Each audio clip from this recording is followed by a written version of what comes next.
नमस्कार, NB news देख रहे हैं यहाँ पर। मैं हूँ आपके साथ मुस्कान। स्वागत है आप सभी का राजधानी लाइव में। तो बात सबसे पहले उत्तर प्रदेश की कर लेते हैं, जहां पर योगी सरकार ने बड़ा फैसला लेते हुए यूपी पुलिस के महानिदेशक मुकुल गोयल को हटा दिया है। आधिकारिक बयान में कहा गया कि पुलिस महानिदेशक मुकुल गोयल को शासकीय कार्यों की अवहेलना करने, विभागीय कार्यों में रुचि न लेने और अक्रमण्यता के चलते डीजीपी के पद से हटा दिया गया है।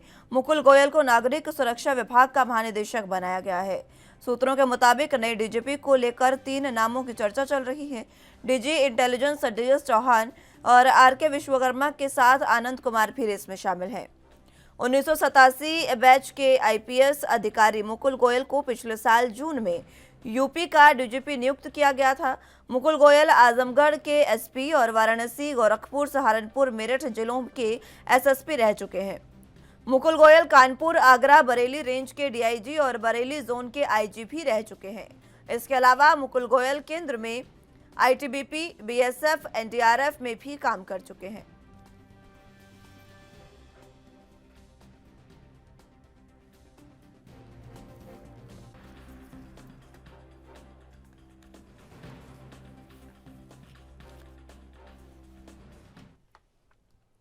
इस खबर पर जरा जानकारी के लिए लखनऊ से संवाददाता जितेंद्र चौहान हमारे साथ मौजूद हैं। जितेंद्र, फिलहाल जिस तरीके से मुकुल गोयल को हटाया गया है, क्या कुछ कारण रहे और क्या वो कारण था जिसकी वजह से उन्हें हटाया गया?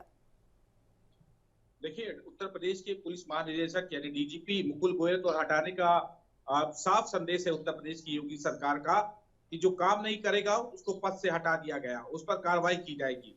तो कल इसी क्रम में उत्तर प्रदेश के मुख्यमंत्री योगी आदित्यनाथ ने बड़ी कार्रवाई करते हुए डीजीपी पुलिस महानिदेशक मुकुल गोयल को उनके पद से हटा दिया और पुलिस महानिदेशक नागरिक सुरक्षा बनाया। वो साफ तौर पे कहा जा सकता है कि लगातार उन पर जो बात की जाए तो उन पे कहा गया है कि शासकीय कार्यों में रुचि न रखना, अपने विभागों के कार्यों में रुचि न रखना, इस तरह की आरोप लगाते हुए इनको हटाया गया है। और शायद ये कहा जा सकता है कि जून में इनको डीजीपी उत्तर प्रदेश का बनाया गया था और उसके बाद 1 साल का कार्यकाल भी नहीं पूरा कर पाए हैं पुलिस महानिदेशक मुकुल गोयल। उनको हटाने का काम किया है उत्तर प्रदेश की सरकार ने। और कहा जा सकता है कि इसको लेकर ये मुकुल गोयल की बात की जाए तो ये पहली बार नहीं हुआ है। 1987 बैच के हैं मुकुल गोयल, एसएसपी के पद पे तमाम से समेत तमाम पदों पर रह चुके हैं और सन 2000 में इन पर भी कार्रवाई हुई थी। 2000 में मुकुल गोयल उस समय एसएसपी पद पे सस्पेंड किए गए थे। जब पूर्व बीजेपी विधायक निर्भय पाल की हत्या हुई थी तब उनको हटाया गया था और ऐसी कार्रवाई उनके पर हो चुकी है। और साफ तौर पर कहा जा सकता है कि मुकुल गोयल पर कार्रवाई का करने का संदेश कहा जा सकता है उत्तर प्रदेश की योगी सरकार की साफ है कि अपने कामों को लेकर लापरवाही अगर बढ़ती तो बिल्कुल अधिकारियों को हटाया जाएगा। और इसके बाद एडीजी लॉ एंड ऑर्डर है प्रशांत कुमार, जिस समय मौजूदा समय में है, वो कार्यवाहक डीजीपी के रूप में जब तक उत्तर प्रदेश पुलिस महानिदेशक का पदभार संभालेंगे। और कहा जा सकता है कि 3 अधिकारियों के नाम जो कि वरिष्ठ अधिकारी आनंद कुमार जो डीजी जेल भी है और साथ ही साथ आरके विश्वकर्मा है, उनका भी नाम चल रहा है और डीएस चौहान जो कि इंटेलिजेंस के भी हैं। तो जाहिर सी बात है 3 अधिकारियों का नाम सबसे ऊपर चल रहा है और माना जा रहा है कि जल्द से जल्द उत्तर प्रदेश में डीजीपी की पद की तैनाती भी हो जाएगी। लेकिन ये जरूर कहा जा सकता है कि उत्तर प्रदेश में जिस तरह से अधिकारियों पर गाज गिर रही है तो कल देर रात डीजीपी उत्तर प्रदेश के हटाए गए तो ये संदेश है उत्तर प्रदेश सरकार का कि किसी प्रकार की लापरवाही बर्दाश्त नहीं की जाएगी और अपने कामों को लेकर सरकार के कामों को लेकर रुचि रखनी होगी। क्योंकि एक छोटे मोटे पद पे नहीं थे मुकुल गोयल, और मुकुल गोयल को हटाने का मतलब इस साफ अधिकारियों को संदेश पहुंच गया होगा कि अगर काम नहीं किया गया तो उत्तर प्रदेश की योगी सरकार कार्रवाई करेगी और उनको पद से हटा भी सकती है। ठीक है, उसको लेकर किसी का कोई बयान सामने है? क्योंकि जिस तरीके से उनको हटाया गया, खुद उनका कोई बयान या फिर पुलिस अधिकारियों का कोई बयान? देखिए, इसमें बयान नहीं आ सकता है क्योंकि सरकार का जिस तरह से निर्देश होता है और सरकार की कार्रवाई पे कोई भी प्रश्न चिन्ह नहीं हटा सकता। और साफ तौर पर डिपार्टमेंटल बयान की बात की तो शासकीय कार्यों में रुचि न रखना, अपने विभाग की रुचि न रखना, तो इस तरह का इन पर बयान आया है। तो जाहिर सी बात है इन सभी बातों को लेकर इनको हटाया गया है। तो जाहिर सी बात है कि सरकार एक संदेश देना चाहती है, जो उत्तर प्रदेश की जनता को संदेश देना चाहती है और यूं कह सकते हैं कि अधिकारियों को भी संदेश देना चाहती है कि हम किसी को बख्शेंगे नहीं। अगर जो काम नहीं करेगा सरकार में उनको हटाया जाएगा और जो काम करने में रुचि रखते हैं उनको कहीं ना कहीं कहा जा सकता है कि उनको मौका देने का काम किया जाएगा। ठीक है जितेंद्र, लौटूंगे एक बार फिर से आपके पास, जानकारी आपसे लेंगे। फिलहाल वक्त एक छोटे से ब्रेक का है, फौरन हाजिर होंगे।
ब्रेक के बाद एक बार फिर से स्वागत है आप सभी का। तो एक बार फिर से रुक कर लेते हैं, बात उत्तर प्रदेश की कर रहे थे जहां पर डीजीपी को हटाया गया है। जितेंद्र, फिलहाल अब अगर बात करें तो आरके विश्वकर्मा और डीएस चौहान दोनों इस लिस्ट में अब शामिल हैं, इस रेस में शामिल हैं कि उनको अब नियुक्त किया जा सकता है। देखिए, सूत्र यही बता रहे हैं कि 3 अधिकारियों के जो नाम चल रहे हैं, आरके विश्वकर्मा, डीएस चौहान, आनंद कुमार, ये सभी कहीं ना कहीं सीनियर अधिकारी है और इन अधिकारियों को मौका दिया जा सकता है। जब जून में जब डीजीपी का नाम चला था तब कहीं ना कहीं तब भी इनका नाम चला, तो इनकी बारी भी ये कहा जा सकता है कि प्रमोशन इनका हो चुका है, तो जाहिर सी बात है कि इनको भी मौका दिया जाएगा और बड़ी जिम्मेदारी देने का भी काम किया जाएगा। तो जाहिर सी बात है कि सरकार इन अधिकारी को मौका दे सकती है। माना जा रहा है कि जल्द से जल्द डीजीपी पद की घोषणा हो जाएगी, लेकिन जब तक डीजीपी पद की घोषणा नहीं होती तब तक एडीजी लॉ एंड ऑर्डर कार्यवाहक डीजीपी के रूप में काम करेंगे। तो जाहिर सी बात है कि जिम्मेदारी अब सरकार जल्दी तय करेगी, क्योंकि कानून व्यवस्था का मुद्दा लगातार उत्तर प्रदेश में बना हुआ था, क्योंकि योगी सरकार कानून व्यवस्था का मुद्दा लेकर आई थी और मुकुल गोयल को लगातार सरकार इन पर नजर रखे हुए थे। कई लापरवाही के सामने आ रही थी, शासकीय कार्यों में अवहेलना करना, अपने विभाग के कार्यों में रुचि न रखना, और जब भी अधिकारियों की यूं कहे मुख्यमंत्री की बैठक होती थी तो अक्सर डीजीपी मुकुल गोयल उसमें गायब रहते थे, ऐसा भी बताया जा रहा है। और कहीं ना कहीं ऐसी कई तरह की घटनाएं हुई जिसमें सरकार को इनको हटाना पड़ा। तो जाहिर सी बात है कि अगर शासकीय कार्यों में कोई रुचि नहीं रखेगा और पुलिस का मुखिया होने के नाते जिस पर तमाम उत्तर प्रदेश की जनता का यूं कहे कि भरोसा था, तो जाहिर सी बात है कि उसको सरकार ने पूरी तरह से इनको हटाने का काम किया और इस तरह की लापरवाही बर्दाश्त नहीं करी उत्तर प्रदेश सरकार ने। और उत्तर प्रदेश की योगी सरकार जो 2.0 की सरकार है, ये पहला कह सकते हैं कि बड़ा फैसला लिया है जो उत्तर प्रदेश पुलिस महानिदेशक को हटाया है। बिल्कुल, और इससे मैसेज बहुत सख्त गया है पूरे डिपार्टमेंट में कि आखिर अब अगर आप कोई भी काम नहीं करेंगे तो आपको सीधे तौर पर हटा दिया जाएगा, चाहे वो किसी भी पद पर हो। ये मैसेज जो गया है बहुत सख्त मैसेज है। इसके बाद क्या कोई विभाग में कह सकते हैं कि चेंजेस कुछ आएंगे? देखिए, सरकार ने 2.0 की जब सरकार आई थी, योगी सरकार की दूसरे कार्यकाल में जब सरकार आई थी, तो सोनभद्र के डीएम पे भी कार्रवाई हुई थी, गाजियाबाद में भी कार्रवाई हुई थी और अब पुलिस महानिदेशक को हटा रहा। तो सरकार का संदेश जो पहले था वही संदेश आज भी है कि जो काम नहीं करेगा, जो लापरवाही बरतेगा, उसको हटाया जाएगा और कहीं ना कहीं दूसरों को मौका दिया जाएगा। और सरकार और उत्तर प्रदेश के मुख्यमंत्री योगी आदित्यनाथ का लगातार ये कहना है कि अधिकारी सरकार के साथ कदम से कदम के मिलाकर चले और जनता को राहत देने का काम, जनता के हित में काम करने का काम सभी काम करे और इस पर लापरवाही बिल्कुल भी बर्दाश्त नहीं करी जाएगी। किसी कोई भी भ्रष्टाचार में संलिप्त हो, कोई भी काम नहीं कर रहा है, उस पर कार्रवाई की जाएगी और उनको कुर्सी पर टिके रहने नहीं दिया जाएगा, उनको साफ हटा के दूसरे को मौका दिया जाएगा। तो इस संदेश है सरकार का अधिकारियों को, और अधिकारी जब तक सरकार के साथ कदम से कदम मिलाकर नहीं चलेंगे तो सरकार का इस तरह का संदेश इन 5 सालों में आता रहेगा। ठीक है जितेंद्र, बहुत शुक्रिया आपका हमारे साथ जुड़ने के लिए और तमाम अहम जानकारी हम तक पहुंचाने के लिए।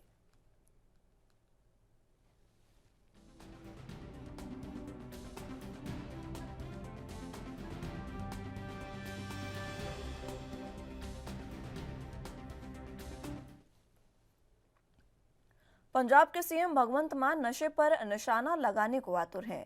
इसी कड़ी में सीएम ने पुलिस अधिकारियों के साथ आज फिर से बैठक बुलाई है। इससे पहले भी सीएम नशे पर रोक के लिए अधिकारियों से बैठक कर चुके हैं। पहले की मीटिंग के बाद सीएम भगवंत मान ने ट्वीट किया था कि हमारे नौजवान पीड़ित हैं, दोषी नहीं हैं। पहले बेचने वालों को पकड़कर नशे की चेन तोड़ी जाएगी और फिर नौजवानों का पुनर्वास भी कराएंगे। हमारा सपना नशा मुक्त पंजाब है।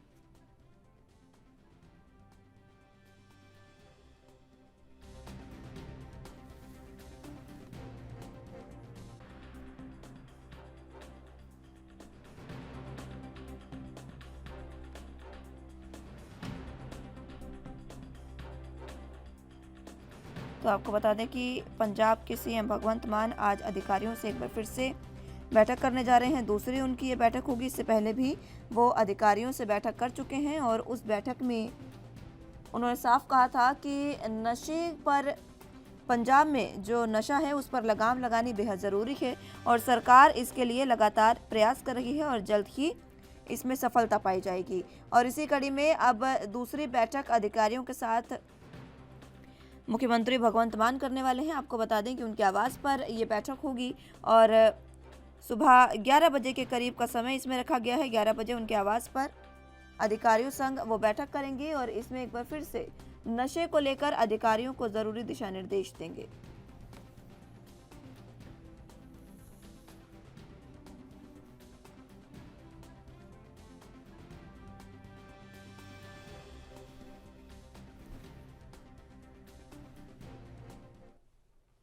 इस खबर पर ज्यादा जानकारी के लिए चंडीगढ़ से संवाददाता अमित कुमार हमारे साथ मौजूद हैं। अमित, फिलहाल जिस तरीके से आज एक बार फिर से बैठक होने जा रही है, क्योंकि नशा लगातार बढ़ता जा रहा है पंजाब में, उसको रोकने के लिए और यूं कहीं कि खत्म करने के लिए लगातार भगवंत मान प्रयास कर रहे हैं।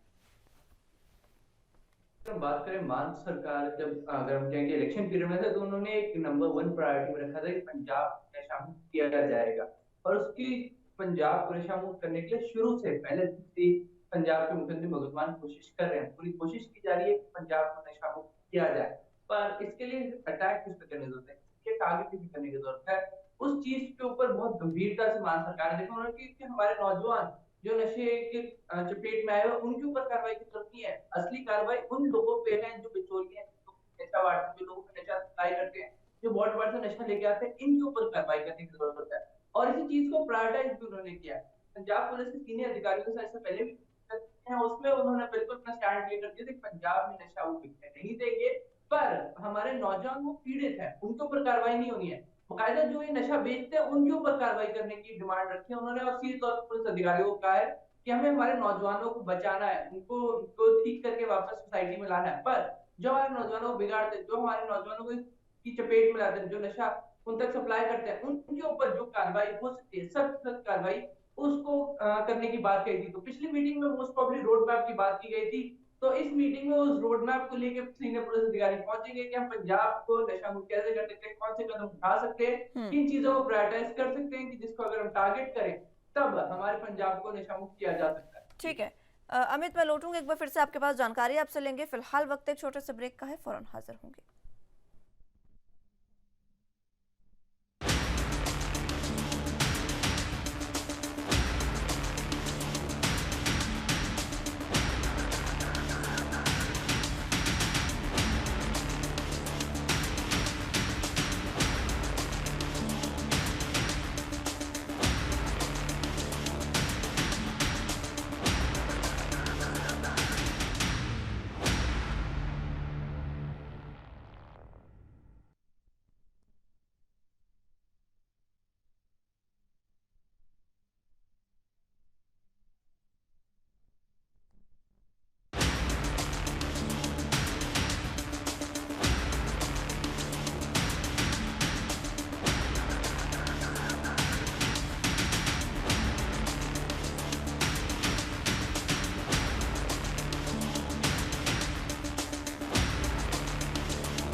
ब्रेक के बाद एक बार फिर से स्वागत है आप सभी का। तो बात पंजाब की करें तो जहां पर मुख्यमंत्री भगवंत मान आज एक बार फिर से अधिकारियों से बैठक करने वाले हैं।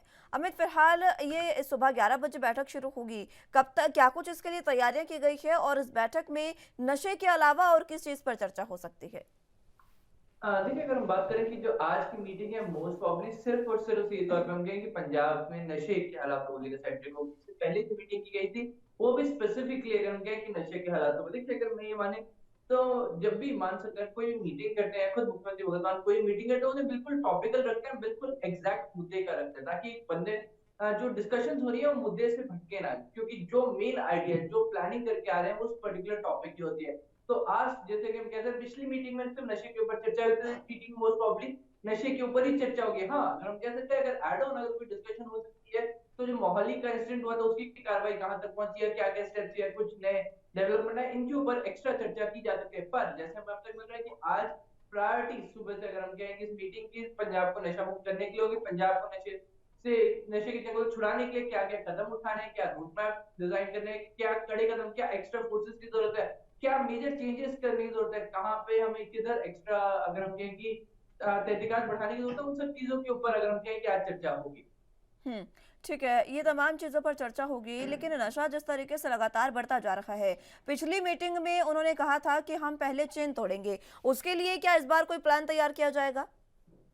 जी बिल्कुल, देखिए चेन तोड़ने की ही अगर प्रक्रिया शुरू से चल रही है, वहां सरकार ने प्रायोरिटाइज ही चेन तोड़ने को किया। चेन बनती कहाँ से, अगर हम कहें सप्लायर और अगर हम कहें कि हमारे नौजवानों जिससे नशा पहुंचता के बीच में जो मिडिल मैन होते हैं जो नशा बेचते हैं, जो सेलर होते हैं, असली में अगर हम कहें कि वो होते हैं जो पंजाब की यूथ को जिन्होंने इस नशे के फंसाया है, क्योंकि उन्होंने अपने थोड़े से पैसों की प्रॉफिट के चलते हमारे पूरी पंजाब की पूरी आने वाली जनरेशन को इस बुरी लत लगा दी है। तो उस चीज को खत्म करने के लिए जो मिडिल मैन है जो इनको बेचते हैं उनको टारगेट किया जा रहा है, उनको आइडेंटिफाई किया जा रहा है कि आखिर किन एरियाज में कौन है जो ये चीज करते हैं, जो ये ड्रग्स बेचते हैं, उन सबको आइडेंटिफाई किया जा रहा है और जो हर संभव कार्रवाई की जानी चाहिए उनके ऊपर वो भी की जा रही है। पर एक और चीज भी बहुत ज्यादा जरूरी है, ये आता कहां से, सप्लाई। अगर देखिए सप्लाई सेलर्स हमें पता है हमें सप्लाई बॉर्डर पार से सप्लाई आती है, तो जो सप्लायर्स हैं जो इधर रिसीव करते हैं उनको भी टारगेट किया जा रहा है और यहाँ पर ये स्टेप्स उठाए जा रहे हैं कि किन एरियाज में हमें अपनी अगर हम कहें कि सिक्योरिटी या फिर कदम एक्सट्रीम करने की जरूरत है कि इस चीज को पूरी तरह पंजाब में आने से रोका जा सके। इन सब चीजों पे चर्चा होगी। हम्म, ठीक है, कौन कौन अधिकारी इसमें शामिल हो सकते हैं अमित? देखिए पंजाब पुलिस की डीजीपी डीसी और एसएसपी इस मीटिंग में शामिल हो गए। हम कहेंगे पंजाब के पूरे सभी सीनियर लेवल अधिकारी इस मीटिंग में शामिल हो गए और वो अपनी अपनी ओपिनियंस और प्रस्ताव लेके यहाँ पहुंचेंगे। हम्म, ठीक है, भगवंत मान के साथ कोई और मंत्री यहाँ पर मौजूद होंगे संबंधित विभाग के? नहीं, देखिए अभी ऐसा हम कहें कि खुद, क्योंकि हम कहें कि गृह विभाग और अन्य जैसे रिलेटेड विभाग है वो सब खुद मुख्यमंत्री भगवंत मान के पास ही, तो उनके अलावा इस मीटिंग में और कोई नहीं शामिल हो। हम्म, ठीक है, कितने मायने इस मीटिंग के निकाले जा सकते हैं हमें, क्योंकि हम नशा मुक्ति को तो देख रहे हैं, पहले की सरकारों ने भी बहुत बैठकें की है नशा मुक्ति को लेकर कि नशे से मुक्त हम पंजाब को कराएंगे, लेकिन इस बैठक के क्या मायने निकाले जाएं और किस तरीके से विश्वास किया जाए कि अब नशे के खिलाफ कोई ना कोई काम होगा? देखिए अगर हम कहें कि इस मीटिंग के बहुत ज्यादा मायने, क्योंकि देखिए कई प्रायोरिटाइज चीज करने वाले हैं। अगर हम कहें मान सरकार की प्रायोरिटीज में कई चीजें थी, गैंगस्टर कल्चर का खात्मा, उसके लिए हम कहेंगे एंटी गैंगस्टर टास्क फोर्स भी तैयार की गई है, वो अपना काम कर रही है। उसी के साथ अगर हम कहें कि पंजाब को नशा मुक्त करने के लिए भी हम टास्क फोर्स का गठन जल्दी देखने को मिल सकता है। पर अगर हम कहें कि गैंगस्टर से इसको कोरिलेट करके देखा है, क्योंकि पंजाब में नशा लाने वाले भी गैंगस्टर्स थे, तो उनसे एक नई टास्क फोर्स हो सकती है या इसका additional charge anti gangster task force को दिया जा सकता है। तो एक ये पहलू हमें कंसिडर करना होगा। इसके अलावा अगर हम बात करें कि जो एक्सट्रीम स्टेप्स उठाने की जरूरत है, किन के ऊपर नकेल कसने की जरूरत है, कहाँ पे बैरिकेडिंग या फिर हम कहें कि नाकेबंदी बढ़ाने की जरूरत है, कहाँ पर छानबीन की जरूरत है, कहाँ पर पुलिस को एक्शन लेने की जरूरत है, इन सब चीजों के ऊपर चर्चा की जाए। और इसकी अहमियत ये है कि जब सरकार एक्शन लेती है तो इसका असर लोगों पर पड़ता है। लोग इस चीज का बहुत ज्यादा स्वागत कर रहे हैं कि पंजाब में ऐसा कोई परिवार नहीं होगा जो नहीं चाहता कि पंजाब नशा मुक्त हो जाए, क्योंकि एक बार पंजाब नशा मुक्त हो गया तो हमारे यूथ को एक बड़ा बूस्टअप मिलेगा। पंजाब में जो हम कह सकते हैं कि माहौल लगातार बिगड़ता है, कई कारणों से बिगड़ता है, उसमें नशा एक मेजर कारण है। अगर नशा खत्म हो जाता है तो पंजाब का माहौल और ज्यादा स्टेबल हो जाएगा और लोगों में शायद इससे ज्यादा खुशी नहीं होगी। और ये चीज मान सरकार समझती है, ये चीज मुख्यमंत्री भगवंत मान खुद समझते हैं कि अगर पंजाब में नशा बंद हो जाता है, नशे को बहुत हद तक कंट्रोल किया जा सकता है, तो पंजाब के यूथ को एक नया जीवन मिलेगा। पंजाब का यूथ उसको और कहीं और यूटिलाइज करे, जो नशे की चंगुल में फंसे वो यूथ वापस वर्किंग क्लास में आ हम्म। जाएगा, वो पंजाब के लिए ठीक काम है। करेगा, पंजाब के हितों के लिए काम करेगा, खुद के लिए काम करेगा। ठीक है अमित, बहुत शुक्रिया आपका हमारे साथ जुड़ने के लिए और तमाम अहम जानकारी हम तक पहुंचाने के लिए।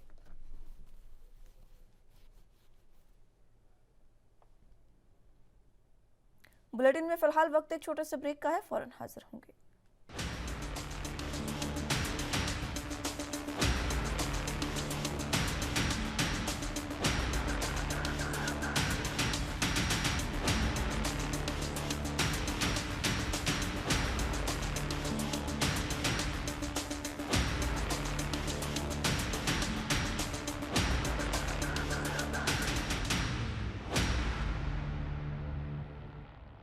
ब्रेक के बाद एक बार फिर से स्वागत है आप सभी का। तो अगली अहम खबर की ओर रुख कर लेते हैं। सदर बाजार मार्केट से सटी हुई सड़कों की दोनों तरफ अब एमसीडी की पार्किंग होगी और इन पार्किंग के लिए लोग मार्केट के लोगों को डराने लगे हैं ताकि पार्किंग माफिया के खिलाफ आवाज नहीं उठाई जा सके। दिल्ली की सबसे बड़ी मार्केट सदर बाजार, जहां पर लाखों का व्यापार रोज होता है, वहीं सदर बाजार मार्केट की सड़कों पर अब एमसीडी के द्वारा पार्किंग बनाई जा रही है। यानी सड़कों के दोनों तरफ जितनी भी गाड़ी खड़ी होगी वो पार्किंग में होगी और इन पार्किंग के खिलाफ सदर बाजार के व्यापारी खड़े हो गए हैं और एमसीडी के इस कदम को गलत बता रहे हैं। मार्केट के व्यापारी को कहना है कि एमसीडी के द्वारा जिनको पार्किंग दी जा रही है वो पार्किंग माफिया हमको डराने धमकाने लगे हैं और जबरन पार्किंग चला रहे हैं। हैरान करने वाली बात है कि अभी तक इन सड़कों पर पार्किंग नहीं बनी है, पर इन सड़कों पर पार्किंग का खेल शुरू हो चुका है। जैसे ही यहां व्यापारियों ने प्रदर्शन किया तो पार्किंग माफिया के लोग नहीं दिखे।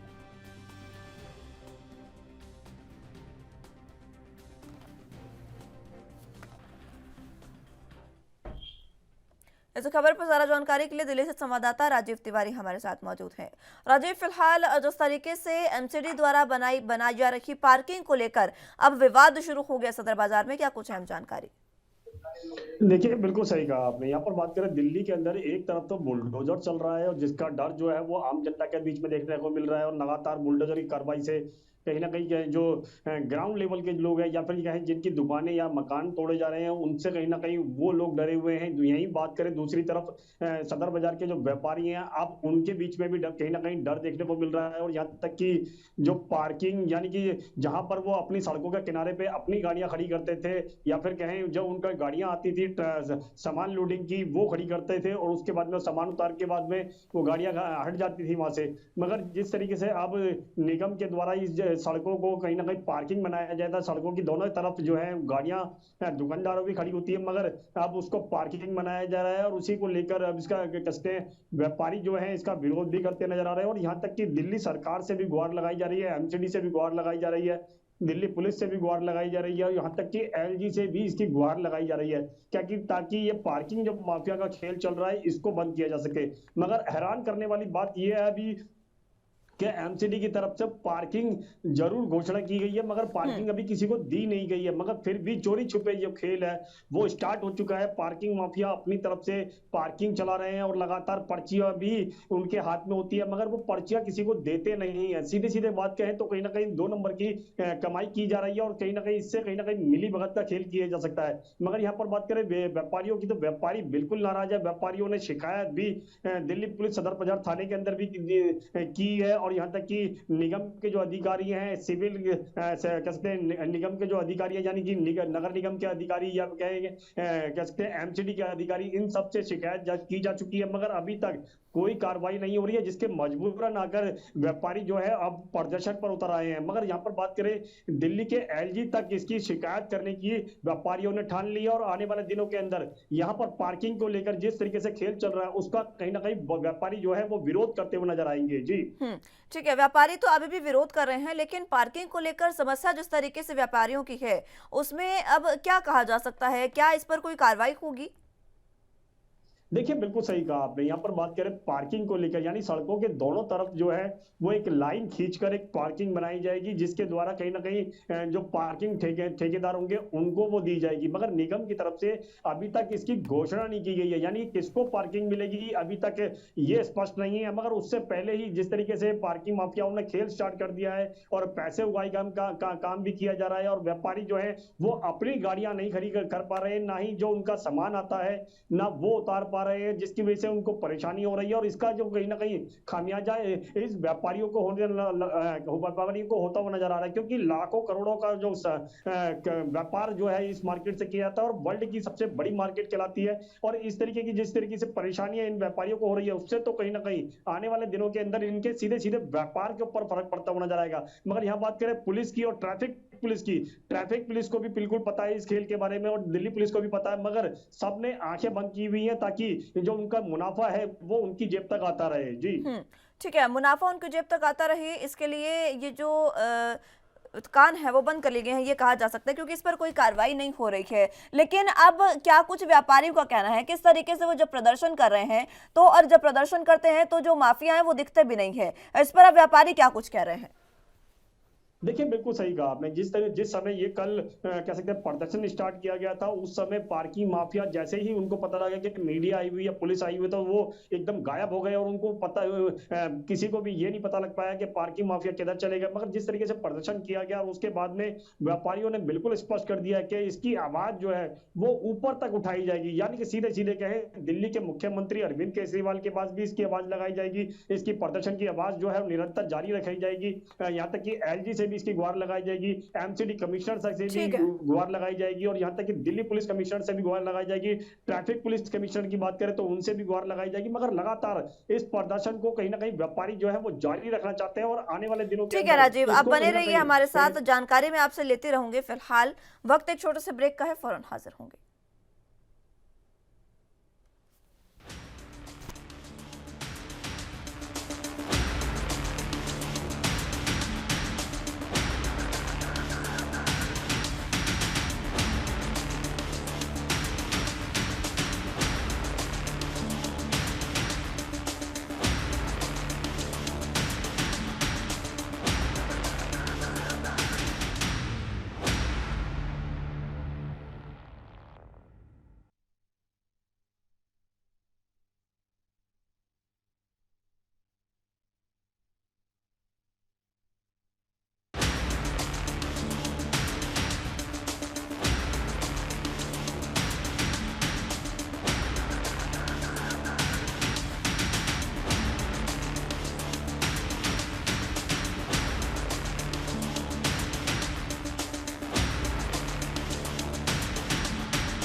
ब्रेक के बाद एक बार फिर से स्वागत है आप सभी का। तो बात दिल्ली की कर रहे थे, जहां पर व्यापारी लगातार प्रदर्शन कर रहे हैं। जरा जानकारी के लिए राजीव हमारे साथ मौजूद हैं। राजीव, व्यापारियों का प्रदर्शन अब कब तक चलेगा, क्या कुछ अल्टीमेटम उन्होंने दिया? देखिए बिल्कुल सही कहा आपने। यहाँ पर बात करें व्यापारियों की, तो व्यापारियों ने बिल्कुल स्पष्ट कर दिया कि निगम के द्वारा एक तरफ तो जनता को उजाड़ा जा रहा है, उनके घर तोड़े जा रहे हैं, यहाँ तक कि उनकी दुकानों को तोड़ा जा रहा है, और दूसरी तरफ जो व्यापारी हैं उनको भी उनका व्यापार करने नहीं दिया जा रहा है, और इसी तरीके की परेशानियां उनको ऊपर डाली जा रही है। यहाँ तक कि सीधे सीधे कहें तो उनका व्यापार भी अब खतरे में है, घर और दुकान भी खतरे में हो चुकी है, और लगातार व्यापारी जिस तरीके से चाहते हैं कि उनकी जो आवाज है वो सरकारों के कानों तक पहुंचे, और यहाँ तक कि दिल्ली के मुख्यमंत्री एलजी दुनिया की उपराज्यपाल और सबसे इसकी शिकायत की जाएगी, और लगातार यही मांग की जाएगी कि इस पार्किंग को बंद किया जाए। मगर यहाँ पर जिस तरीके से अभी तक पार्किंग का जो खेल चल रहा है उससे तो साफ जाहिर है कहीं ना कहीं मिली भगत से, यानी ये खेल सारा खेल जो है वो चलता हुआ नजर आ रहा है। मगर दिल्ली के व्यापारियों ने बिल्कुल स्पष्ट कर दिया है कि जब तक ये पार्किंग बंद नहीं होंगी, वो जब तक आगे तक इसी की आवाज जो है वो दिल्ली सरकार और निगम तक हर तरीके से पहुंचाने की कोशिश करेंगे, और इस प्रदर्शन को आगे भी जारी रखेंगे। यानी कि सीधे सीधे कहें ये अभी शुरुआत है, आने वाले दिनों के अंदर व्यापारियों की आवाज जो है वो और ज्यादा उग्र होती हुई नजर आएगी। जी ठीक है, व्यापारियों की आवाज और ज्यादा बुलंद होगी, लेकिन अब प्रशासन इसको लेकर क्या कह रहा है? एमसीडी ने कोई कार्रवाई की उन पर की? देखिए बिल्कुल सही कहा आपने। यहाँ पर जिस तरीके से व्यापारियों के द्वारा निगम के अंदर शिकायत दर्ज की गई थी, दिल्ली पुलिस के थाना एसएचओ को भी शिकायत दी गई सदर बाजार थाने के अंदर, मगर इसकी तरफ से अभी भी कोई भी कार्रवाई नहीं की गई। मगर हाँ, जब थाना सदर बाजार के एसएचओ आए थे, उन्होंने जरूर कहा कि इसके बारे में वो जांच करेंगे और किस तरीके की शिकायत है उसके बारे में भी सोचा जाएगा और उसके बारे में भी गौर किया जाएगा। मगर निगम की तरफ से अभी तक कोई भी घोषणा नहीं की गई है, ना तो पार्किंग को लेकर और ना ही इस पार्किंग के खेल को बंद कराने को लेकर। मगर सीधे सीधे कहें तो कहीं ना कहीं निगम के द्वारा कहीं ना कहीं जिस तरीके से पार्किंग की अभी घोषणा नहीं हुई है, उससे पहले ही पार्किंग का खेल स्टार्ट हो चुका है, तो उससे कहीं ना कहीं ये जाहिर होता है कि कहीं ना कहीं निगम की मिली भगत से ही ये सारा खेल चल रहा है। मगर व्यापारियों ने बिल्कुल स्पष्ट कर दिया है कि आने वाले दिनों के अंदर इसकी आवाज जो है वो और ज्यादा उग्र की जाएगी, और जब तक ये पार्किंग बंद नहीं होगी, वो जब तक इसी तरीके की प्रदर्शन कहें या फिर कहें शिकायत कहें या फिर वो सभी जारी रखेंगे। मगर यहाँ पर व्यापारियों ने बिल्कुल स्पष्ट किया कि आने वाले दिनों के अंदर वो शांत नहीं बैठने वाले हैं। जी ठीक है, व्यापारी शांत नहीं बैठने वाले हैं। एमसीडी जो पार्किंग बना रही है, वो पार्किंग क्या वाकई किस तरीके से बनाई जा रही है जिससे व्यापारियों को परेशानी हो रही है, और क्यों ऐसे लोगों को दिया जा रहा है जो माफियाओं का काम करते हैं? देखिए बिल्कुल सही कहा आपने। यहाँ पर बात करें सड़कों के दोनों किनारों पर, यहाँ पे ये सीधे सीधे कहें तो जहां पर फुटपाथ होता है वहां से लेकर के एक लाइन खींची जाती है और उस लाइन के अंदर जितनी भी गाड़ियां खड़ी होती हैं वो पार्किंग के अंदर डाली जाती हैं। मगर यहाँ पर बात करें अभी तक वो लाइन नहीं खींची गई है। फुटपाथ के सहारों पर जितनी भी गाड़ियां खड़ी हैं वो अभी मार्केट के व्यापारियों की होती है, यानी कि अपनी अपनी दुकान के बाहर जो गाड़ियां खड़ी की जाती हैं वो होती है। मगर जब ये लाइन खींच के पार्किंग बना दी जाएगी तो ये सिर्फ पार्किंग ठेकेदार के अंडर में होगा और व्यापारी जो है वो अपनी गाड़ियां नहीं खड़ी कर पाएंगे। और दूसरा जो उनकी गाड़ियां आती हैं, यानी सामान जो आता है वो कहां पे उतारेंगे और उसके लिए कितने दूर जाना पड़ेगा, ये सारा समस्या व्यापारियों के सामने बनी हुई है। मगर व्यापारी चाहते हैं यहाँ पर पार्किंग ना बनाई जाए ताकि वो अपनी गाड़ियां और अपना जो सामान आता है वो उतार सके। मगर यहाँ पर जिस तरीके से पार्किंग माफियाओं ने अभी तक खेल स्टार्ट कर रखा है, लाइनें अभी नहीं खींची हैं, एमसीडी की तरफ से अभी तक पार्किंग की घोषणा नहीं की गई है, मगर कहीं ना कहीं व्यापारी इससे जरूर परेशान होता नजर आ रहा है। और व्यापारी चाहते हैं कि इस परेशानियों को सरकार के द्वारा या फिर निगम के द्वारा या फिर दिल्ली पुलिस के द्वारा इसको कहीं ना कहीं सॉल्व किया जाए। मगर अभी तक व्यापारियों की जो आवाज है वो सरकार क्या अधिकारियों के कान में जरूर पहुंचती नजर आ रही है, मगर उसका सॉल्यूशन जो है वो अधिकारियों की तरफ से नहीं किया जा रहा है। जी ठीक है राजीव, बहुत शुक्रिया आपका हमारे साथ जुड़ने के लिए और तमाम अहम जानकारी हम तक पहुंचाने के लिए। तो लगातार जिस तरीके से तमाम चीज़ें देखने को मिल रही है दिल्ली में, उसको लेकर फिलहाल अब जो एमसीडी है उसे कार्रवाई करने की ज़रूरत है। तो खबर में आगे बढ़ते हैं। पुष्कर सिंह धामी मंत्रिमंडल की बैठक 12 मई को यानी आज सुबह 11 बजे सचिवालय में होगी। बैठक में चारधाम यात्रा व्यवस्था, राज्य कार्मिकों के महंगाई भत्ते में वृद्धि समेत स्वास्थ्य, वित्त से संबंधित बिंदुओं पर निर्णय हो सकते हैं। उपनल कर्मचारियों के प्रोत्साहन भत्ते को लेकर निर्णय होने की उम्मीद है। प्रदेश में नई सरकार बनने के बाद मंत्रिमंडल की यह दूसरी बैठक होने जा रही है।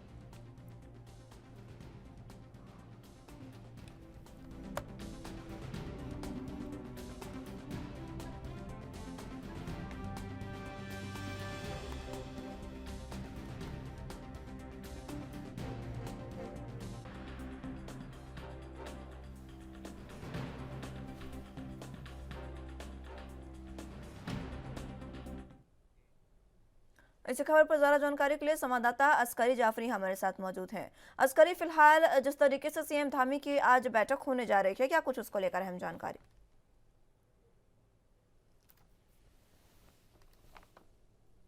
क्योंकि जब सीएम पुष्कर सिंह धामी मुख्यमंत्री बने थे उत्तराखंड के, उन्होंने साफ साफ से बात कही थी कि उत्तराखंड में यूनिफॉर्म सिविल कोड लागू करने के लिए हम अग्रसर हैं, उसके लिए हम जरूरी कदम उठाने जा रहे हैं। तो ऐसा माना जा रहा है कि आज यूनिफॉर्म सिविल कोड पर भी बात हो सकती है। समान नागरिकता संहिता जो कानून है वो बनाया जा सकता है, क्योंकि अभी तक देश में सिर्फ एक ही राज्य गोवा ऐसा है जहां पर यूनिफॉर्म सिविल कोड काम करता है, लागू है। लेकिन अगर आज जो है इस पर कोई फैसला लिया जाता है तो देश में दूसरा ऐसा राज्य उत्तराखंड हो जाएगा जहां पर यूनिफॉर्म सिविल कोड लागू हो जाएगा। लेकिन अभी चूंकि इस पर रूपरेखा तैयार होनी है, कैबिनेट में बात होनी है, चर्चा होनी है, तो अभी ऐसा कहा जा सकता है, ऐसी संभावनाएं जताई जा रही हैं कि यूनिफॉर्म सिविल कोड लागू हो सकता है। इसके अलावा चूंकि प्रदेश में चार धाम यात्राएं अपने चरम पर हैं, उसकी रूपरेखा तैयार हो सकती है। किस तरीके से और जो है यात्रियों को सुविधाएं मुहैया कराई जाए, किस तरीके से उनको जो है अगर कोई यात्री बीमार है तो उनको किस तरह से हेली सेवाओं के जरिए वहां से लाया जाए। तो इन तमाम चीजों को लेकर जो है आज चर्चाएं होने जा रही हैं और तमाम जो कैबिनेट मंत्री हैं वो भी इसमें शामिल होंगे। हालांकि अगर बात की जाए सतपाल महाराज की, तो वो इस वक्त यहाँ पर मौजूद नहीं है, विदेश दौरे पर हैं, जिनके जो पर्यटन मंत्री हैं। तो ऐसा कहा जा रहा है कि तमाम जो जरूरी मुद्दे उन पर एक गहन जो है वो चर्चा हो सकती है। मुस्कान, किस तरीके से इस बैठक के मायने निकाले जा सकते हैं, कितनी अहम ये बैठक? देखिए, अगर बात की जाए कई दृष्टिकोणों से ये बैठक जो है बहुत मायने रख रही है, क्योंकि जाहिर है उत्तराखंड राज्य जो है पर्यटन दृष्टि से बहुत महत्वपूर्ण माना जाता है। इसको लेकर के पर्यटन को किस तरह से बढ़ावा दिया जाए, किस तरीके से जो बाहरी राज्यों के लोग हैं या देश विदेश के लोग हैं उसको उत्तराखंड के प्रति उनको सम्मोहित किया जाए, इन तमाम चीजों को लेकर आज चर्चाएं होनी है। और इसमें सबसे खास बात जो मैंने पहले जिक्र किया है वो यूनिफॉर्म सिविल कोड का है। यूनिफॉर्म सिविल कोड सबसे अहम मुद्दा माना जा रहा है। यूनिफॉर्म सिविल कोड चूंकि बहुत वक्त से जो है सियासी गलियारे में इसकी चर्चाएं हैं कि यूनिफॉर्म सिविल कोड जल्दी लागू होना चाहिए, क्योंकि यूनिफॉर्म सिविल कोड एक कानून का जो है वो अधिकार देता है। एक कानून हो जाएगा पूरे देश में, तमाम जो विशेष समुदाय हैं, तमाम जो धर्म हैं, सबके लिए एक जैसा कानून हो जाएगा। सबसे मुख्य बात इस वक्त जो मानी जा रही है आज कैबिनेट को लेकर वो है यूनिफॉर्म सिविल कोड। दूसरी जो बहुत बेहद जरूरी बात मानी जा रही है, बेहद जरूरी मुद्दा जिसको माना जा रहा है वो है चार धाम यात्राएं। किस तरीके से जो है चार धाम यात्राएं को व्यवस्थित किया जाए, सुचारू रूप से चलाया जाए, इन तमाम चीजों को लेकर जो है चर्चा होनी है। ठीक है, इससे पहले राष्ट्रपति से भी मुलाकात की थी पुष्कर सिंह धामी ने। जी बिल्कुल, राष्ट्रपति रामनाथ कोविंद साहब से जो है मुलाकात हुई है। उस प्रदेश के तमाम जो जरूरी मुद्दे हैं उनको लेकर बात की गई है, ऐसा माना जा रहा है, क्योंकि राष्ट्रपति रामनाथ कोविंद से जो है मुलाकात की है पुष्कर सिंह धामी ने, और प्रदेश के तमाम जो जरूरी मुद्दे हैं, देखिए बार बार लौट कर वही बात आ रही है, यूनिफॉर्म सिविल कोड इस वक्त जो है प्रदेश का सबसे अहम मुद्दा माना जा रहा है। ऐसा तमाम जो जानकार है उनका कहना है कि इस मुद्दे को लेकर जो है राष्ट्रपति रामनाथ कोविंद से भी बात हुई है पुष्कर सिंह धामी की। तो सबसे अहम मुद्दा जो है फिलहाल पूरी कैबिनेट का वो सिर्फ और सिर्फ जो है यूनिफॉर्म सिविल कोड है, और इसके अलावा जो है चार धाम यात्राओं को लेकर जो है वो बात की जानी है।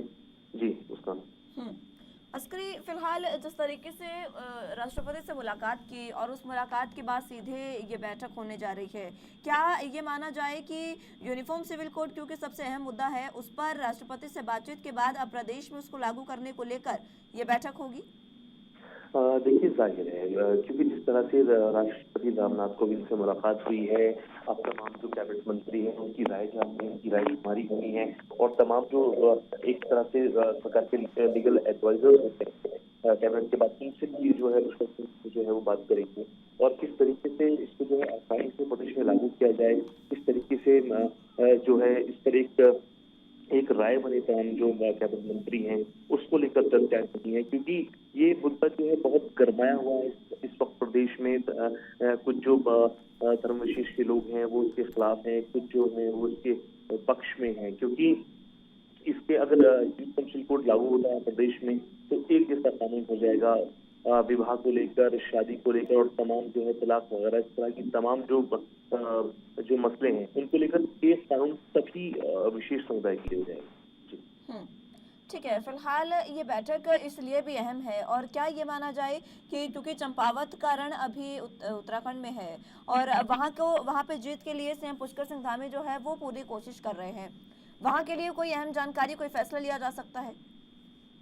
देखिए, कैबिनेट में जो है चंपावत के रन को लेकर जो है वो तमाम जो मंत्री हैं उनको अलग अलग जिम्मेदारियां दी गई थी। जो है किस तरीके से चंपावत का जो चुनाव है उसमें जीत दर्ज करनी है, लेकिन कैबिनेट में जो है वो प्रशासन के जो मामले होते हैं उस तरह के आते हैं। और अगर हम इलेक्शंस की, खासतौर से अगर हम इलेक्शंस की बात करें तो वो एक अलग जो है मीटिंग्स हैं उनमें जो है इन बातों की चर्चा होती है उसका। ठीक है अस्करी, बहुत शुक्रिया आपका हमारे साथ जुड़ने के लिए और तमाम अहम जानकारी हम तक पहुंचाने के लिए।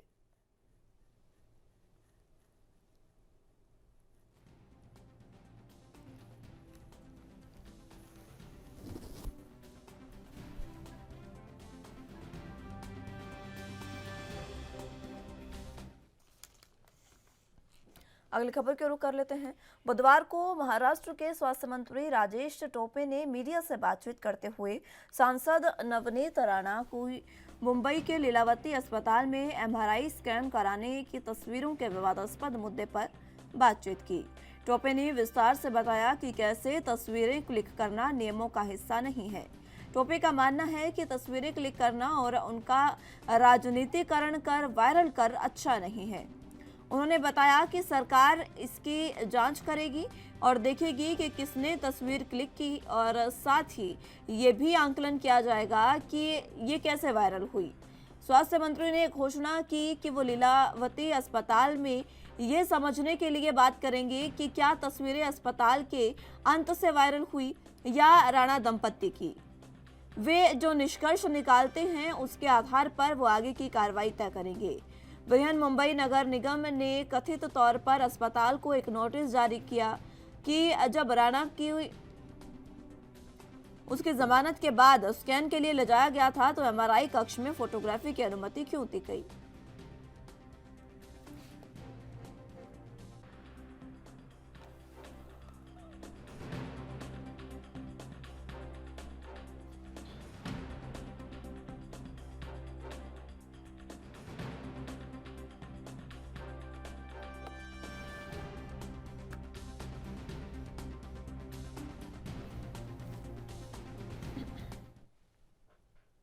इसी खबर पर ज्यादा जानकारी के लिए मुंबई से संवाददाता सत्यप्रकाश सोनी हमारे साथ मौजूद हैं। सत्यप्रकाश, फिलहाल जिस तरीके से राजेश टोपे ने कहा कि उन्होंने अलग अलग तरीके से ये बताया कि ये तस्वीरें खींचना नियमों के विरुद्ध क्यों नहीं है, क्या कुछ उन्होंने बताया, विस्तार से बताएं। देखिए मुस्कान जी, किसी भी एमआरआई या खासकर लेडीज वार्डरूम में किसी का भी फोटो क्लिक करना बेहद गंभीर माना जाता है, गलत माना जाता है। लेकिन जिस तरह से नवनीत राणा की तस्वीरें खींचकर वायरल की गई, खासकर एमआरआई मशीन में उनको चेकअप के दौरान की तस्वीरें, उसको वायरल किया गया। अब इसकी जांच जो है कहीं कहीं महाराष्ट्र सरकार करना चाहती है, क्योंकि जिस तरह से नवनीत राणा ने उस तस्वीरों को आधार बनाया था उनकी जमानत के वक्त पे, उसे भी ये माना जा रहा है कि शायद इसको आधार बनाया गया है, इसलिए महाराष्ट्र सरकार इसकी जांच करना चाहती है। लेकिन मुंबई महानगर पालिका के हॉस्पिटल में जिस तरह से तस्वीरें क्लिक कर वायरल की गई, इसका पीछे का उद्देश्य क्या था, किस मंशा से की गई, किसके द्वारा की गई, क्या नवनीत राणा ने इस तस्वीरों को वायरल करवाया या फिर नवनीत राणा के साथ गया हुआ शख्स इस तस्वीर को खींचकर वायरल किया, इसकी जांच जो है की जा रही है। फिलहाल इस पूरे मामले में मुंबई की हार पुलिस स्टेशन में धारा 448 और 336 के तहत मामला दर्ज किया और आगे की जांच की जा रही है। इस पूरे मामले पर स्वास्थ्य मंत्री राजेश टोपे ने कहा है कि इसकी मंशा क्या है और किस वजह से तस्वीर ली गई है, इस पर हम जांच करेंगे।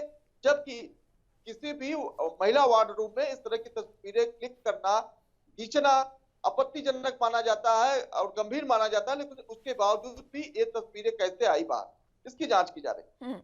सत्यप्रकाश, फिलहाल जांच ये भी है कि क्योंकि जब जमानत मिली थी राणा दंपत्ति को तो ये साफ कहा गया था कि मीडिया से आप रूबरू नहीं होंगे और किसी भी तरीके से आप इस मुद्दे पर ना बात करेंगे ना कुछ ऐसी चीज होगी। लेकिन अब जिस तरीके से फोटो उन्होंने खिंचवाई है और सोशल मीडिया पर वायरल की, इसको लेकर भी उन पर कहीं ना कहीं गाज गिर सकती है। बिल्कुल मुस्कान जी, देखिए नवनीत राणा एक जिम्मेदार महिला है, एक पद पे है और इस तरह का करना बेहद गलत है। हालांकि कोर्ट ऑफ कंटेम्प्ट उन्होंने किया है, जिसको लेकर खुद महाविकास अघाड़ी सरकार ने, खासकर शिवसेना ने याचिका दाखिल की है। क्योंकि सीधे तौर पर कोर्ट ने नवनीत राणा को जमानत के वक्त कहा था कि आप किसी तरह का प्रेस कॉन्फ्रेंस नहीं करेंगे, मीडिया से इस विषय को लेकर कोई चर्चा नहीं करेंगे। लेकिन उसके बावजूद भी नवनीत राणा और उनके पति रवि राणा ने मीडिया से रूबरू हुए, प्रेस कॉन्फ्रेंस की, तमाम जानकारियां शेयर की और सरकार के खिलाफ एक बार फिर से उन्होंने भड़काऊ भाषण किया, सरकार को चैलेंज किया कि अगर उद्धव ठाकरे चाहते हैं तो हमारे सामने चुनाव लड़के दिखाए। तो इस तरह के बयानबाजी तो बाज नहीं आ रही है। इस लिहाज से देखा जा रहा है कि नवनीत राणा की मुश्किलें एक बार फिर से बढ़ने वाली है। इस पूरे मामले को लेकर खुद शिवसेना की तरफ से एक याचिका दी गई है, जिसमें माना जा रहा है कि नवनीत राणा की जो जमानत याचिका है उसको खारिज करवाया जा सकता है। इस बीच जो एफआईआर हुआ है उसको लेकर भी नवनीत राणा की मुश्किलें बढ़ सकती है, क्योंकि किस मंशा से यह तस्वीरें ली गई और उसे वायरल की गई। जी ठीक है सत्य प्रकाश, बने रहिए आप हमारे साथ, जानकारी आपसे लेते रहेंगे। फिलहाल वक्त एक छोटे से ब्रेक का है, फौरन हाजिर होंगे।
ब्रेक के बाद एक बार फिर से स्वागत है आप सभी का। तो बात मुंबई की कर रहे थे, जहां पर नवनीत राणा और रवि राणा दोनों की मुश्किलें लगातार बढ़ती जा रही है।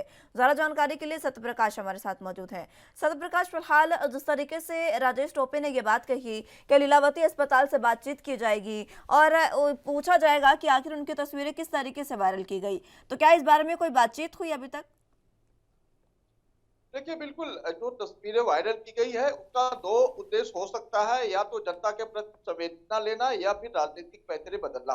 ये दोनों चीजें सामने आ रही है। फिलहाल इस पूरे मामले पर जिस तरह से महापौर ने भी लीलावती हॉस्पिटल का रुख किया था, वहां के तमाम हॉस्पिटल प्रबंधन से मुलाकात की थी, उनसे चर्चा की थी कि आखिर यह तस्वीरें कैसे वायरल हुई और कितने तस्वीरें ली, इसकी जांच की जा रही है। दूसरी तरफ स्वास्थ्य मंत्री राजेश टोपे ने भी कल कहा है कि हम इसकी जांच करवाएंगे। तस्वीरें क्लिक करना गलत नहीं है, लेकिन तस्वीरों को राजनीतिकरण करना और उसको वायरल करना गलत है, क्योंकि एक महिला की तस्वीर वायरल की गई है और सांसद महिला की तस्वीर वायरल की गई है। खासकर एमआरआई मशीन में जाते हुए यह तस्वीर वायरल की गई है, तो यह बेहद गलत है। और इस पर राजनीति के बजाय जो है इसकी जांच होना चाहिए कि किसने की, किस उद्देश्य से की, इसकी जांच होना चाहिए। फिलहाल विपक्ष इस पूरे मामले पर कुछ बोलने के लिए तैयार नहीं है, क्योंकि विपक्ष जानता है कि जिस तरह से नवनीत राणा ने महाविकास अघाड़ी सरकार को एक के बाद एक पैंतरे बनाकर घेरने की कोशिश की है, उसमें कहीं न कहीं नवनीत राणा की मुश्किलें बनने वाली है। इस लिहाज से भी विपक्ष जोड़कर बिल्कुल पल्ला झाड़कर दूर खड़ा है। ठीक है, इस पूरे मसले पर फोटो वायरल होने की बातचीत पर नवनीत राणा या रवि राणा की उनकी कोई प्रतिक्रिया सामने आई? बिल्कुल नहीं, नवनीत राणा की तरफ से नहीं तो रवि राणा की तरफ से फोटो वायरल को लेकर कोई बात नहीं कही जा रही है। बिल्कुल चुप्पी साधी गई है। इससे साफ जाहिर होता है कि यह तस्वीर जो है राजनीतिकरण के उद्देश्य से बनाई गई थी और जिसे किसी न किसी शख्स के द्वारा इसे वायरल किया गया। इसकी जांच हो रही है। फिलहाल सरकार जरूर इन दोनों लोगों से पूछताछ करेगी कि आखिरकार यह जो तस्वीरें खींची गई किसके इशारे पे खींची गई, किसके कहने पे खींची गई और उसके बाद वायरल कैसे की गई, किसके उद्देश्य पर की गई, ये तमाम जानकारी सरकार निकालने की कोशिश कर रही है। सत्यप्रकाश, फिलहाल अगर देखा जाए तो जिस तरीके से खुद जो सांसद है जिनकी फोटो वायरल हुई है नवनीत राणा, उन्होंने इस पूरे मसले पर कुछ नहीं बोला है, तो फिर क्यों इस पर राजनीति की जा रही है, क्यों इस पूरे मुद्दे को बढ़ाया जा रहा है जब उन्हें कोई आपत्ति नहीं? देखिए, सरकार सरकारी अस्पताल का एक कानून होता है कि आप सरकारी अस्पताल के अंदर इस तरह की तस्वीरें नहीं ले सकते। तस्वीरें ले लिया गया, उसे वायरल भी किया गया, लेकिन इसका उद्देश्य क्या है, किसके कहने पे किया गया, ये सरकार जांच करना चाहती है। इसी तस्वीर को दिखाकर नवनीत राणा लोगों से सिंपैथी लेना चाहती है, ये सरकार जांच करना चाहती है। इसी तस्वीर को लेकर कोर्ट ने नवनीत राणा की बीमारी का हवाला दिया, जिसके बाद पूरा मामला कहीं न कहीं उनके इर्द गिर्द घूमने लगा। इस लिहाज से सरकार ये जांच करवाना चाहती है, क्या नवनीत राणा ये सिंपैथी लेना चाहती है या कोर्ट को बताना चाहती है कि उनके साथ जो जेल प्रशासन द्वारा या लॉकअप में बर्बरता की गई, उसकी वजह से नवनीत राणा की तबीयत खराब हो गई, ये उद्देश्य हो सकता है। तो इन सभी चीजों का जो है सरकार जांच करना चाहती है। ठीक है, एक बात ये भी सामने आई है सत्य प्रकाश कि जब नवनीत राणा को लेकर जाया गया था अस्पताल में, तो उस समय उनके साथ सफेद शर्ट में कोई शख्स मौजूद था जिसने ये फोटो खींची, उस पर आरोप लगाए गए हैं। देखिए मुस्कान जी, न सिर्फ आरोप लगाए गए बल्कि उस शख्स के खिलाफ एफआईआर भी दर्ज किया गया है, जिसमें मुंबई की खार पुलिस जांच कर रही है। अब यह शख्स कौन था, किस उद्देश्य से गया था और इसने फोटो खींची या नहीं, इसकी भी जांच की जा रही है। फिलहाल एफआईआर हुआ है, अब आगे की जांच की जा रही है। लेकिन जब ये पता लग पाएगा कि आखिर तस्वीरें किसने खींची, किसके इशारे पे खींची गई और क्यों खींची गई, इसका जब जांच होगी तो आगे जो है मामला कहीं न कहीं बढ़ सकता है। ठीक है, मामला बढ़ सकता है। उस शख्स पर एफआईआर की गई है, क्या उसका कोई सुराग अभी तक लगा? बिल्कुल नहीं, सरकार देखिए मुंबई पुलिस के हवाले में दे दिया गया है। मुंबई पुलिस अब उस शख्स की जांच करेगी कि वो कौन था, कहां से आया था, इसकी जांच के लिए मुंबई पुलिस को दिया। फिलहाल कल देर शाम एफआईआर हुआ है, माना जा रहा है कि मुंबई पुलिस 24 घंटे में उसकी तलाश करेगी, उससे पूछताछ करेगी। फिलहाल सीसीटीवी फुटेज खंगाले जा रहे हैं लीलावती हॉस्पिटल के। जब नवनीत राणा हॉस्पिटल गई थी उस दौरान कौन लोग अंदर गए थे उनके साथ, इसकी जांच की जा रही है। बीएमसी ने लीलावती अस्पताल को एक नोटिस जारी किया है, उसमें क्या कुछ है? देखिए बीएमसी यही चाहती है कि जब परमिशन नहीं होता है किसी हॉस्पिटल में, खासकर महिला वार्ड में, तो ये तस्वीरें किसके इशारे पे खींची गई, जब तस्वीरें ली गई उस वक्त बीएमसी के अधिकारी कहाँ थे, या बीएमसी अधिकारियों के ऊपर कोई दबाव बनाकर तस्वीरें ली गई। इसलिए बीएमसी अधिकारियों को नोटिस दी गई है कि आप अगर इस तरह की जानकारी है तो आप तुरंत बताइए कि तस्वीर किसके इशारे पे की गई, या बीएमसी के कर्मचारी या महिला कर्मचारी इस पूरे मामले में संलिप्त है, उसकी भी जांच की जाएगी। इसलिए बीएमसी ने लीलावती हॉस्पिटल के कर्मचारियों को और अधिकारियों को नोटिस दिया कि आप बताइए कि ये तस्वीरें आखिर कैसे बाहर गई और क्यों खींची गई। ठीक है, लीलावती अस्पताल का इस पर कोई बयान सामने आया? देखिए जब इस तरह का मामला कोई फंसता है तो अस्पताल की तरफ से कोई बयानबाजी नहीं की जाती है, क्योंकि सरकार का मामला है, सरकारी हॉस्पिटल है। ऐसे में महापौर ने भी इस पूरे मामले में दौरा किया था, राजेश टोपे ने भी इस पूरे मामले में अपना बयान दिया, तो जाहिर तौर पर हॉस्पिटल की तरफ से कुछ नहीं बात की जाएगी। हालांकि हॉस्पिटल अपने जवाब जो है लिखित तौर पे कहीं न कहीं महापौर या फिर स्वास्थ्य मंत्री राजेश टोपे को दे सकता है। अभी तक कोई भी सफाई नहीं दी गई है सत्य प्रकाश इस मसले पर? फिलहाल हॉस्पिटल की तरफ से कोई सफाई की बात नहीं कही जा रही है, लेकिन हॉस्पिटल प्रशासन जरूर ये कह रहा है कि आने वाले समय में इस पूरे मसले की जांच कर वो एक रिपोर्ट जो है स्वास्थ्य विभाग और महानगर पालिका को सौंपेंगे। ठीक है, मुंबई पुलिस इस मसले पर कहां तक पहुंची है? देखिए मुंबई पुलिस उस सफेद पोशाक वाले शख्स की तलाश कर रही है जो उनके साथ गया था। फिलहाल सीसीटीवी फुटेज खंगाला जाएगा। जब तक नवनीत राणा हॉस्पिटल में रही तब तक उनसे कौन कौन लोग मिलने गए थे और क्या उद्देश्य से मिलने गए थे, क्या उनके वो रिश्तेदार है या फिर हॉस्पिटल में काम करने वाला कोई कर्मचारी वार्ड बॉय है या फिर कौन है, इसकी तलाश कर रही है। फिलहाल ये जानकारी मिल रही है कि मुंबई की खार पुलिस जो है इस मामले में जल्द किसी न किसी की गिरफ्तारी कर सकती है, जिस तरह से एफआईआर दर्ज किया गया है। ठीक है, अभी तक ना तो राणा दंपत्ति की ओर से कुछ कहा गया, ना बीजेपी कुछ कह रहे, क्योंकि बीजेपी को पता है कि फंस सकती है राणा दंपत्ति इस मसले पर, इसलिए क्या बीजेपी शांत है इस मसले पर? बिल्कुल, देखिए नवनीत राणा ने जिस तरह से हनुमान चालीसा को लेकर विवाद बढ़ाया, उसके बाद लगातार सरकार को घेरा, फिर उन्होंने बीजेपी को साथ होने की बात कहकर ये तय कर दिया कि बीजेपी के इशारे पर ये सारे प्रोपोगंडा तय किए गए थे। तो जाहिर तौर पर बीजेपी अब चाहती है कि अगर इस पूरे मामले में आगे बीजेपी बोलती है तो जाहिर तौर पर ये बिल्कुल स्पष्ट हो जाएगा कि बीजेपी ने कहीं न कहीं बैक होकर पीछे से जो है नवनीत राणा का जो है सपोर्ट किया है। इसलिए बीजेपी नहीं चाहती क्योंकि बीजेपी का वोट बैंक खराब होने का डर लगता है, इसलिए बीजेपी नहीं बोलेगी। क्योंकि जो फोटो तस्वीरें वायरल होने का मामला सामने आ रहा है, वो भी नवनीत राणा की तरफ से गलत किया गया है, क्योंकि किसी भी महिला का ऐसे एमआरआई मशीन में जाते हुए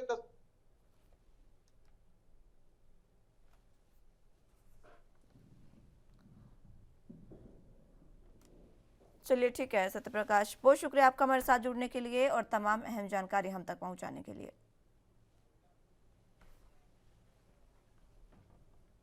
फिलहाल के लिए राजधानी लाइव में मेरे साथ बस इतना ही। तमाम अहम खबरों के लिए आप देखते रहे एनबी न्यूज। नमस्कार।